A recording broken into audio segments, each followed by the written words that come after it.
நான் வந்து இன்றைக்கி 1 pot ரைஸ் தேங்காய் பால் சாதம் செய்ய போகிறேன். இப்போ நான் இந்த ஒரு தேங்காய் இதை வந்து மிக்ஸி ஜாரில் போட்டு அரைச்சி தேங்காய் பால் எடுத்துக்க போகிறேன். நம்ம வந்து இந்த ஒயிட் ரைஸ் வேக வைக்கும்போது இந்த தேங்காய் பால்லையே தான் வேக வைக்கணும். அதுதான் தேங்காய் பால் சாதம், ரொம்ப டேஸ்ட்டாக இருக்கும். இப்போ இதை ஃபுல்லாக நான் அரைச்சி தேங்காய் பால் எடுத்துக்கிறேன். அதுக்கு முன்னாடி ஒரு 2 அழகு அரிசி எடுத்து ஊற வச்சுக்கிறேன். நம்ம வீட்டில் செய்கிறப்ப அது ஒயிட் ரைஸ் செய்கிறேன் பார்த்தீங்களா, அந்த சாதா புழுங்கல் அரிசி தான். இதை தான் நான் செய்ய போகிறேன். ரொம்ப டேஸ்ட்டாக இருக்கும். இது கொஞ்சம் ஊறட்டும். அதுக்குள்ளே தேங்காய் அரைச்சி தேங்காய் பால் எடுத்துகிட்டு வரேன். கொஞ்சமாக தண்ணி ஊற்றி அரைச்சிருவோம், அப்போ தான் நல்லா தேங்காய் பால் நிறைய வரும். இந்த மாதிரி தேங்காய் பால் எடுத்துக்கிட்டேன்.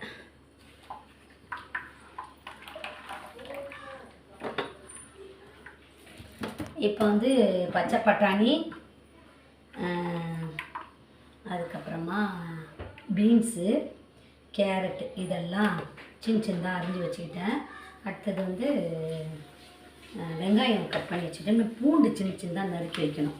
இதை மாதிரி தண்ணி ஊற்றி ஒரு அடி அடிச்சுட்டு தேங்காய் பால் கொஞ்சம் எடுக்கலாம். இன்னும் பாருங்கள், தேங்காய் பால் எடுத்துக்கிட்டேன். இதில் வந்து பச்சை பட்டாணி, கேரட், பீன்ஸ் 3 கட் பண்ணி வச்சுருக்கேன். ஒரு பெரிய வெங்காயம் கட் பண்ணி வச்சுருக்கேன். அதுக்கப்புறமா பட்டை, லவங்கம் இதெல்லாம் எடுத்து வச்சுருக்கேன்.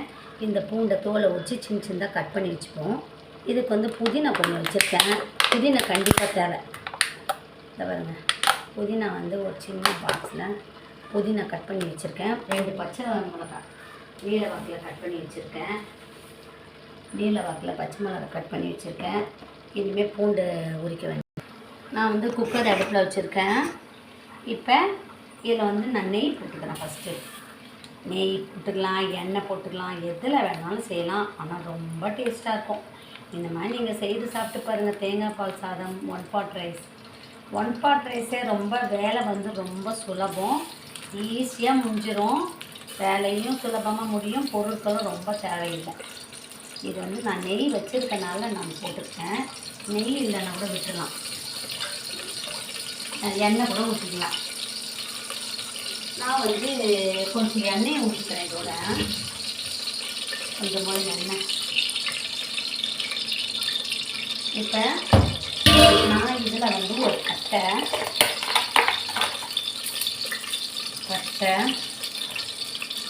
பச்சை மிளகாய்,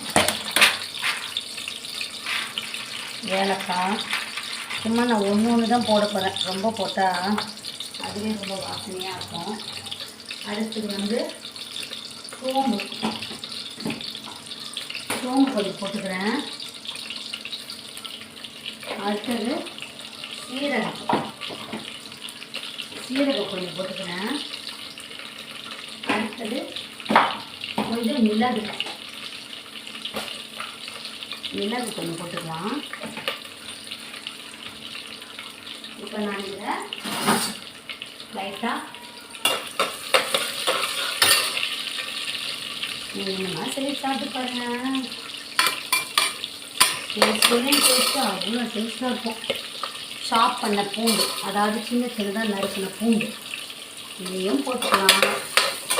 நல்லா வதக்கிக்கிடலாம். இப்போ இதோடு நான் வந்து வெங்காயம் இந்த வெங்காயத்தை போட்டுக்கிறேன்.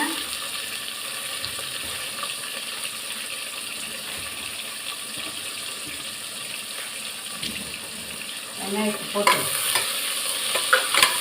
வதக்கிக்கிறேன். கொஞ்சமாக கருவேப்பிலை கூடவே. நான் வந்து கருவேப்பிலெல்லாம் கூட சின்னதாக கருவேப்பிலையெல்லாம் இந்த மாதிரி நம்ம மார்க்கெட்டில் வாங்கிட்டு வந்த உடனே இந்த கருவேப்பிலையெல்லாம் நல்லா எல்லாத்தையும் எடுத்துகிட்டு அந்த கொம்பெல்லாம் கீழே போட்டு இந்த குச்சியெல்லாம் இந்த மாதிரி நம்ம இந்த உருவி எடுத்து கழுவி வச்சுக்கிட்டோன்னா இதை அப்படியே நம்ம யூஸ் பண்ணிக்கிடலாம். பாக்ஸில் போட்டு ஃப்ரிட்ஜில் வச்சா நல்லாயிருக்கும். இப்போ இதே செம்ம வாசனையாக இருக்குப்பா, அவ்வளோ வாசனையாக இருக்குது. நான் வந்து எண்ணெய் கம்மியாக தான் ஊற்றிருக்கேன். என்னட்டா தேங்காய் பால் தான் நமக்கு சாப்பாடு செய்கிறோம். அதனால் தேங்காய் பாலில் வந்து எண்ணெய் வந்துடும். அதனால் உப்பு போட்டுக்கிறேன். உப்பு போட்டு நல்லா வதக்கிடுறேன். இது வதங்க கொஞ்சம் நேரம் ஆகும். ஏன்னா ஸ்டவ்வு வந்து சின்ன ஸ்டவ், இது சின்ன பர்னரு, அதனால் வதங்க நேரம் ஆகும். நீங்கள் இந்த மாதிரி செய்து பார்த்து பசங்களுக்கு பிடிச்சி பாருங்கள், செம்ம டேஸ்ட்டாக இருக்கும். இப்போ நான் வந்து பாருங்க, இதில் வந்து புதினாவும் கொத்தமல்லியும் இருக்குது. இதுவும் சின்ன சின்னதாக நான் தோலெல்லாம் இந்த இலையெல்லாம் எடுத்து தனியாக ஃப்ரிட்ஜில் பாக்ஸில் இந்த மாதிரி பாக்ஸில் போட்டு வச்சுக்கிட்டேன். கொத்தமல்லி இலையை மட்டும் எடுத்து இந்த மாதிரி பாக்ஸில் போட்டு ஃப்ரிட்ஜில் வச்சேன். புதினாவையும் இலையெல்லாம் கிள்ளி ஒரு பாக்ஸில் போட்டு ஃப்ரிட்ஜில் வச்சேன். அது அப்படியே நல்லா இருக்குது, ஃப்ரெஷ்ஷாகவே இருக்குது. நம்ம ஃப்ரீ டைமில் டிவி பார்த்துக்கிட்டே அந்த மாதிரி வேலைகளை செய்யலாம். டிவி பார்த்துக்கிட்டே துணி மடிக்கலாம். அதுக்கப்புறமா அந்த மாதிரி இஞ்சி பூண்டுதெல்லாம் அரைச்சி மிக்ஸி ஜாரில் அரைச்சி ஒரு பாக்ஸில் போட்டு ஃப்ரிட்ஜுக்குள்ளே வச்சுக்கலாம், ஸ்டோர் பண்ணிக்கலாம். அடுத்தது இந்த கருவேப்பிலையெல்லாம் இலையை மட்டும் எடுத்துட்டு பாக்ஸில் போட்டு ஃப்ரிட்ஜில் வச்சிடலாம். கொத்தமல்லி தழை, புதினா, இதெல்லாம் நம்ம ஃப்ரீ டைமில் டிவி இதெல்லாம் செய்ய வேண்டிய வேலை. இதெல்லாம் செஞ்சால் நம்மளுக்கு வேலையும் சுலபமாக முடியும், பொருளும் பத்திரமா பாதுகாப்பாக இருக்கும். இப்போ நான் வந்து இந்த பாருங்கள், இந்த காய்கறி போட்டுக்கிறேன். இதில் உருளைக்கிழங்கு இருந்தால் கூட நல்லா இருக்கும். இப்போ இதுக்கு காரமே இந்த பச்சை மிளகாய், இந்த பூண்டு, மிளகு, இதுதான் இதுக்கு காரமே. இப்போ இது கொஞ்சம் நேரம் அப்படியே வேகட்டும். அப்புறமா அரிசி போட்டு தேங்காய் பால் ஊற்றலாம். ஒரே உருளைக்கிழங்கு இருக்குது, அதையும் போட்டுருவோமே, நல்லாயிருக்கும் தேங்காய் பால் சாதம். சும்மா சின்ன சின்னதாக கட் பண்ணி இதோடய போட்டுருவோம். உருளைக்கிழங்கு போட்டால் அது ஒரு டேஸ்ட்டு.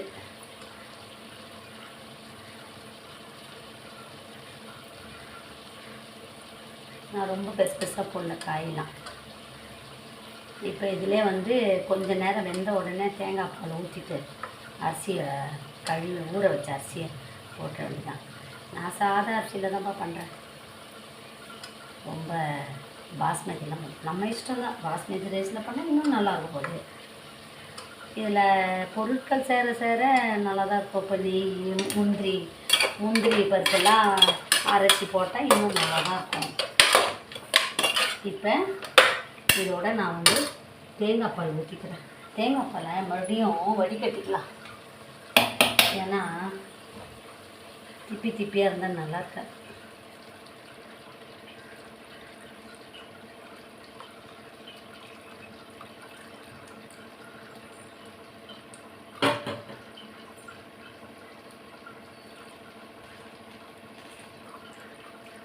எவ்வளோ திப்பி இருந்திருக்கு, நல்லா இருக்காது. அப்புறமா தேங்காய் பால் சாதம் வெறும் தேங்காய் பாலில் தான் செய்யணும்.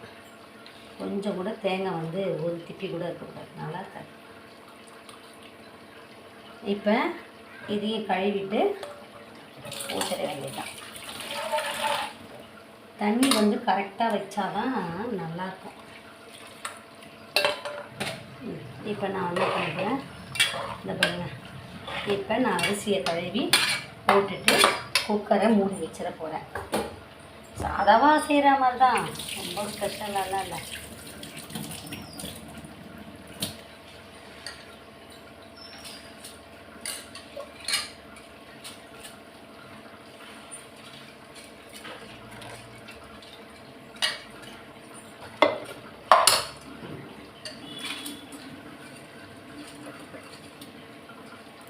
இப்போ இது சின்ன பர்னர், அந்த ஸ்டவ்வில் வைக்க வேண்டியதுதான்.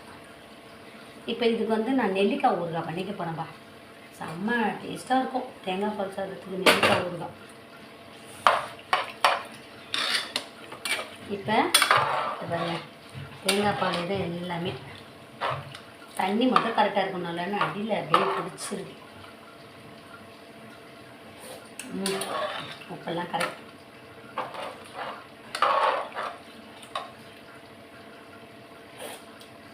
தண்ணி தான் எவ்வளோ இருக்குன்னு தெரியல. இன்னும் கொஞ்சம் தண்ணி ஊற்றலான்னு நினைக்கிறேன்.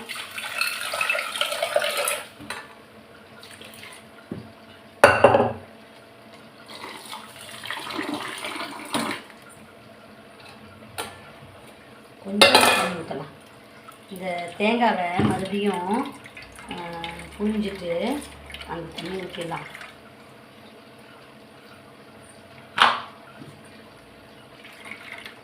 ஏன்னா தண்ணி கரெக்டாக இருக்க மாதிரி தெரியுது. அது நான் வந்து தோராயமாக தான்ப்பா தண்ணி வைக்கிறேன், தோராயமாக தான் பண்ணுறேன், அளவுலாம் இல்லை. ஓகே, போதும். இப்போ இது கரெக்டாக இருக்கும்.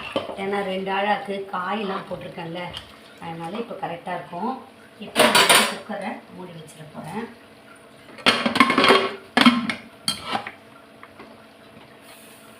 ஓகே, இப்போ இந்த குக்கரில் தேங்காய் பால் சாதம் ஆகிறதுக்கு முன்னாடி நான் நெல்லிக்காய் ஊறுகாய் பண்ண போகிறேன். ஒரு 5 நெல்லிக்காய் இருக்குது. இதை நான் வாஷ் பண்ணிக்கிறேன், நல்லா கழுவி. இப்போ நான் என்ன பண்ண போகிறேன்னா, இப்போ இது வந்து நான் துருவிக்க போகிறேன். நெல்லிக்காவை துருவிக்க போகிறேன். அதே சின்ன சின்னதாக திருவிட்டு இப்போ இந்த நெல்லிக்காய் பார்த்தீங்களா, இதை வந்து நான் இது துருவிக்கிறேன். அவ்வளோ டேஸ்ட்டாக இருக்கும் நெல்லிக்காய் ஊறுகாய். இந்த நெல்லிக்காய் ஊறுகாய்லாம், நெல்லிக்காய் முழு நெல்லிக்காயெலாம் சாப்பிட்டது இந்த மாதிரி நான் துருவிக்கிறேன். இந்த நெல்லிக்காயெலாம் அவ்வளோ நல்லது. முழு நெல்லிக்காய் ஒரு நாளைக்கு ஒரு நெல்லிக்காய் சாப்பிட்டா அவ்வளோ நல்லது. அதனால் இப்போ நம்ம இந்த மாதிரிலாம் தான் செய்து சாப்பிட முடியும், தனியாலாம் சாப்பிட மாட்டோம். ஊறுகாய் மாதிரி செய்துட்டா நெல்லிக்காய் சாப்பிட்லாம். நெல்லிக்காய் சாதம் செய்யலாம். நான் ஒரு முறை நெல்லிக்காய் சாதம் பண்ணுறது எப்படின்றத காட்டுறேன். அது ரொம்ப டேஸ்ட்டாக இருக்கும். நெல்லிக்காய் சாதம் சூப்பராக இருக்கும், முழு நெல்லிக்காய் சாதம். இப்போ நான் இது மாதிரி பிரிவிக்கிறேன். மாங்காய் சாதம், நெல்லிக்காய் சாதம், தக்காளி சாதம், எல்லாம் பீட்ரூட் சாதம், கேரட் சாதம், உருளைக்கிழங்கு சாதம் எல்லாம் இருக்குது. நம்ம இஷ்டம்தான், எது அதிகமாக போட்டு செய்கிறோமோ அதனோட சாதம்னு சொல்லிடணும்.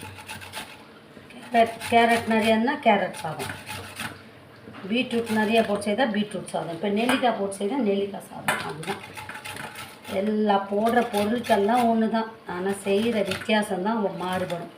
ஒரு சிலர் இப்படி ஃபஸ்ட்டு நெல்லிக்காவை அரைச்சிட்டு செய்வாங்க, ஒரு சிலர் துருவிட்டு செய்வாங்க, ஒரு சிலர் சின்ன சின்னதாக அரிஞ்சு போட்டு, எப்படியோ ஆக மொத்தம் செய்கிற விதம் வேறு, ஆனால் பொருட்கள் ஒன்று தான். இப்போ நான் உங்கள்கிட்ட பேசிக்கிட்டேன். நெல்லிக்காயும் இப்போ பாருங்கள் நல்லா துருவி எடுத்துக்கிட்டேன். துருவிக்கிறேன். ஒரு கடாய் எடுத்துருக்கேன், ஸ்டவ் ஆன் பண்ணிடலாம். இப்போ நெல்லிக்காய் ஊறுகாவை செய்து எப்படின்னு பார்க்கலாம். நெல்லிக்காய் பாருங்கள் அழகாக துருவி வச்சுருக்கேன் பாருங்கள். இப்போ நம்ம நெல்லிக்காய் ஊறுகாய் செய்யணும். இப்போ கடுகு,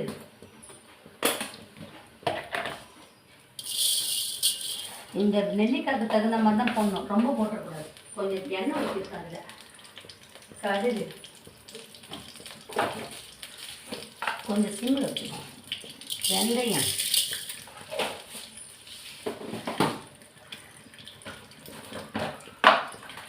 வரமிளகா, இதெல்லாம் பொட்டி வதக்கணும். எல்லாம் போட்டு நல்லா எண்ணெயிலேயே வறுத்துடுவேன்.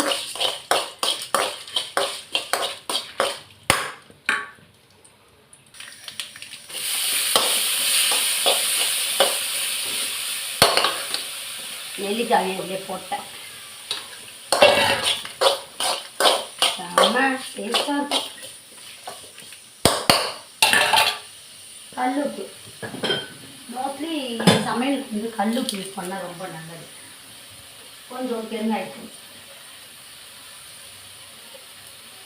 எல்லாத்தையும் போட்டுடலாம்.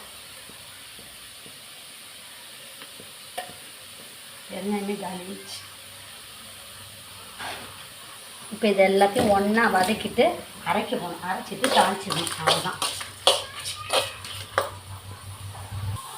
இந்த காஞ்ச மிளகாலாம் நம்ம காம்போடு நம்ம அரைச்சா ரொம்ப நல்லது, உடம்புக்கு நல்லது சொல்லுவாங்க. தான் நான் அப்படியே காம்போடையே போட்டுடுறது.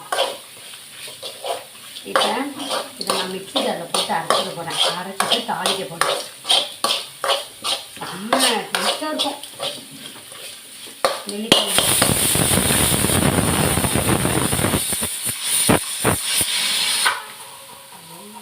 போதும் வதக்கினது. இதை நான் மிக்ஸி ஜாரில் போட்டுக்கிறேன்.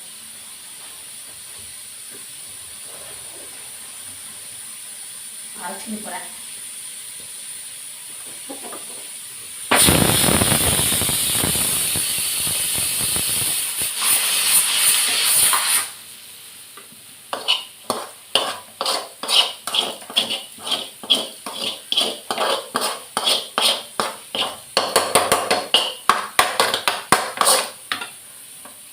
மூணு விசில் வந்திருக்கு, போதும். ஆஃப் பண்ணுற ஸ்டவ்வை. இதை அரைச்சிட்டேன்.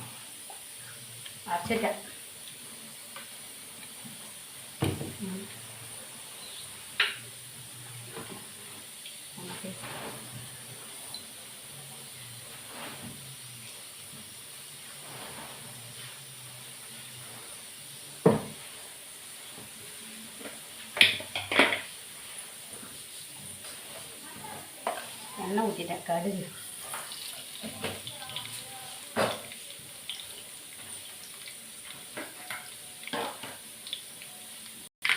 கருவேப்பிலை, காஷ்மீரி சில்லி பவுடர்,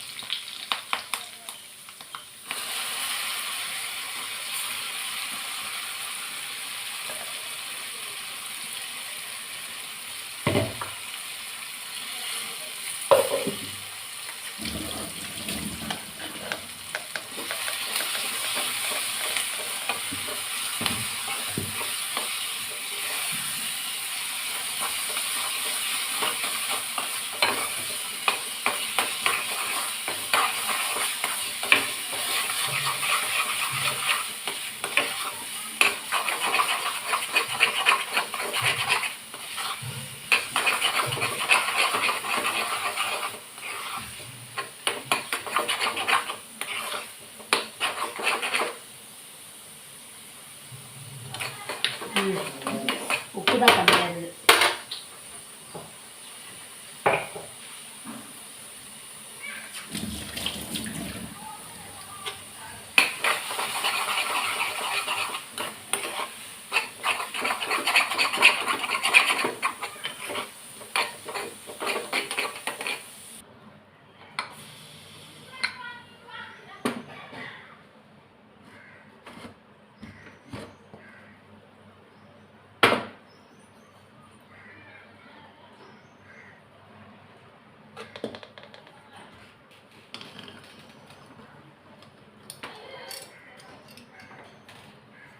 வேறு பாத்திரத்தில் எடுத்து போடலாமா? இதிலே இருக்கட்டுமா? தேங்காய் பால்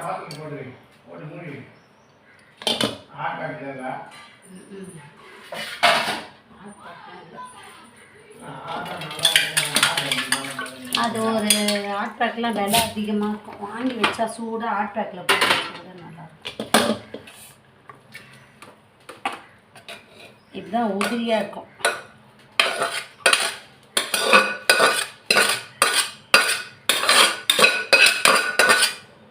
உப்பு பார்க்கணும் எப்படி இருக்குன்ட்டு.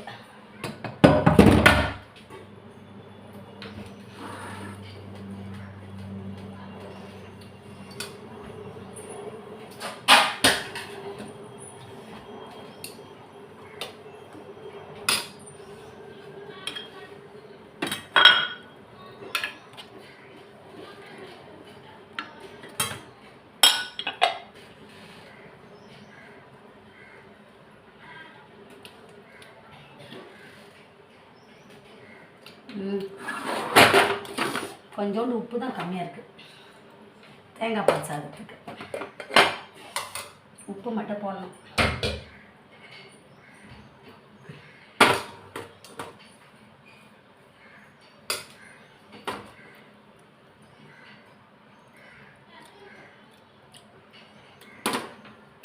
சூப்பர்.